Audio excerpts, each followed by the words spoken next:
Right.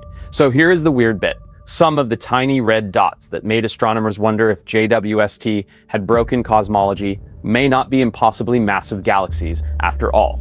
They may be black holes in disguise, not normal black holes sitting quietly in the middle of galaxies. These are likely rapidly growing supermassive black holes wrapped inside dense cocoons of hot gas. The gas absorbs and reprocesses the light from the black hole, making the whole thing look like a small red mysterious object in JWST images.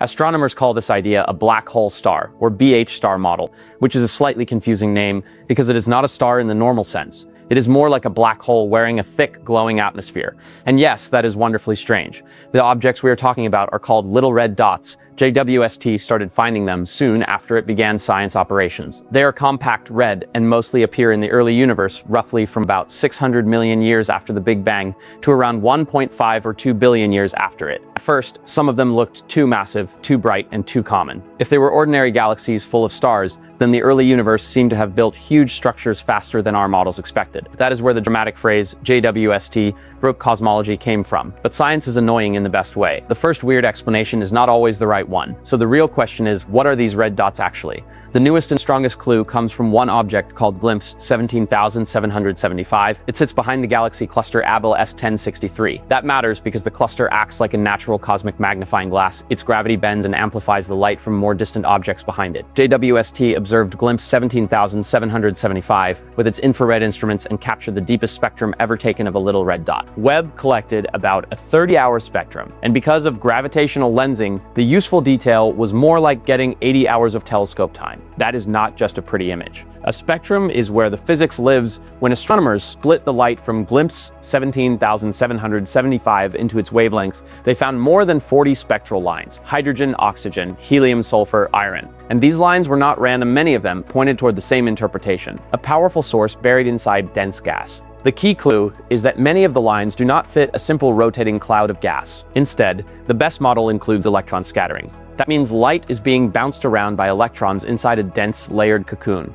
That is exactly the kind of environment you would expect if a rapidly feeding black hole were hidden inside. Then there is the so-called iron forest, 16 iron lines that require a high energy source, add helium fluorescence and absorption, and the evidence starts to stack up. Not one clue, not one suspicious line, a whole pattern. So what does this mean? It means glimpse 17,775 is probably not just a tiny galaxy that grew too fast. It is more likely a growing supermassive black hole surrounded by thick gas. The gas hides much of the black hole's high energy radiation, which may also explain why many little red dots are faint in X-rays. That is important because if the light is coming partly from a black hole and its gas cocoon, then earlier mass estimates may have been too high. In other words, these objects may not require the universe to build impossibly massive galaxies too early. The universe may not be broken. We may have been measuring through fog, and I know that is less dramatic than saying JWST destroyed physics, but it is much better science. Now, this does not mean every little red dot has been solved forever. Glimpse 17,775 is one object, even if it is an extremely useful one. There are still competing ideas. Some researchers have suggested that some little red dots could be very unusual early stars, or different stages of black hole growth,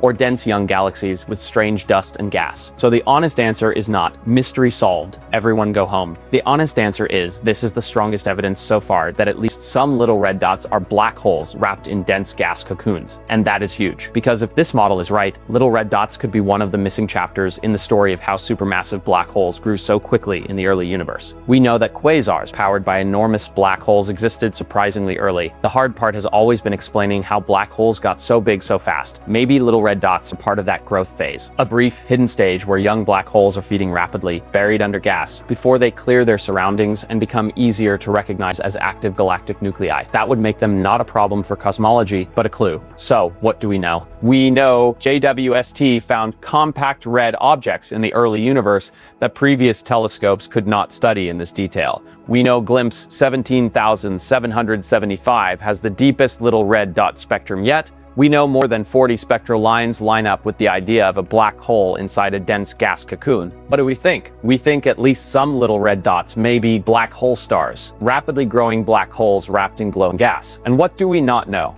We do not know whether all little red dots are the same thing. We do not know exactly how long this phase lasts. We do not yet know whether this is the main pathway that built the first supermassive black holes. But the exciting part is that JWST is finally giving us the data to ask the question properly. The tiny red dots were never just dots, they were warning lights from the early universe. And now, one of them may have shown us what was hiding inside.